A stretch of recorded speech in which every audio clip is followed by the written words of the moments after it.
គ្រូមានជាតិណាស់បងប្អូនហើយមុខម្ហូបមុខនេះមិនថែមទាំងរសជាតិឆ្ងាញ់ទេថែមទាំងគុណភាពបើទៀតផងបងប្អូនណាគឺមហាសុខភាពហើយមុខម្ហូបនេះមានឈ្មោះថាស្ងោរប្រហិតត្រីឆ្លាតជាមួយនឹងស្ពៃកញ្ញាញ់ហើយក្នុងនោះខ្ញុំថែមបន្លែពីរមុខចូលនេះទៀតគឺមហាបន្លែហើយគឺស្ដេចបន្លែគឺផ្សិតចំបើងនិងពោតបារាំងបងប្អូនណាមួយ3មុខនេះចូលគ្នាគឺស្ដេចសុខភាពហើយ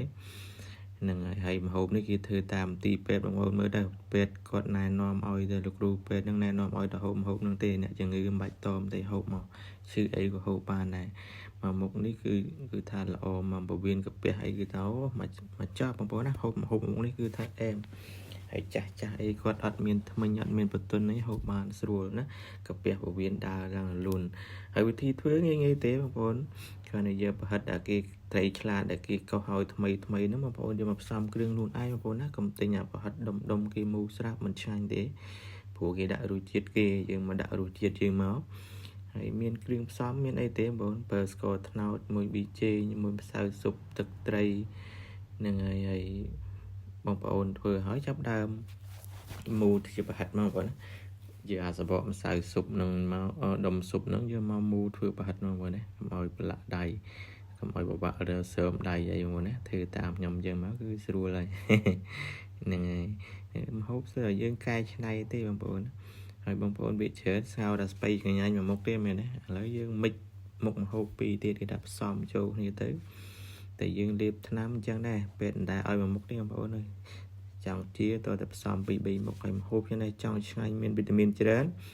យើងផ្សំគ្រឿងខ្លួនឯងយើងផ្សំបន្លែខ្លួនឯងណាបងប្អូនណាប៉ុន្តែបន្លែយើងមើលដែរមើលបន្លែណាដែលយើងហូបបានកុំចេះតែផ្សំបន្លែពុល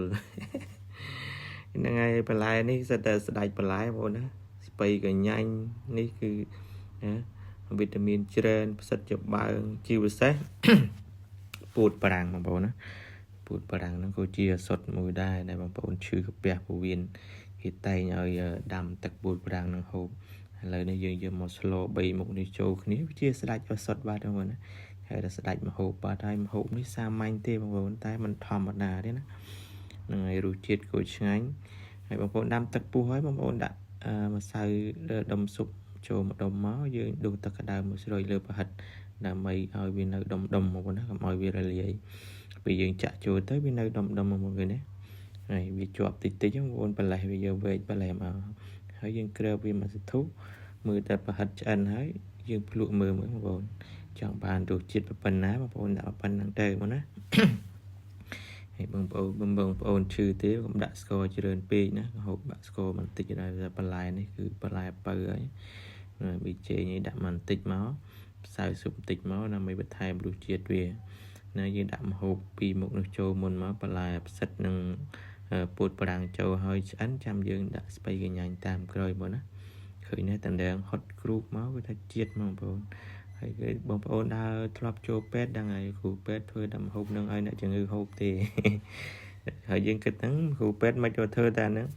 ម្ហូបនេះស្រួលធ្វើហើយវាបើបងប្អូនណាមិនមែនគ្រូពេទ្យចេះតែឲ្យហូបទេគឺថាបងប្អូនឈឺអីក៏ហូបបានដែរស្ងោរស្ពៃកញ្ញាញ់នេះ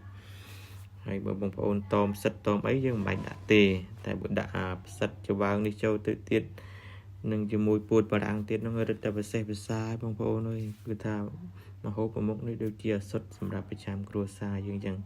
ចឹងមួយអាទិត្យយើងហូបបាន3ដងទៅ4ដងរឹតតែល្អហ្មងណាហ្នឹងហើយក៏ដែរម្ហូបយើងបានឆ្អិនមួយមុខហើយបងប្អូន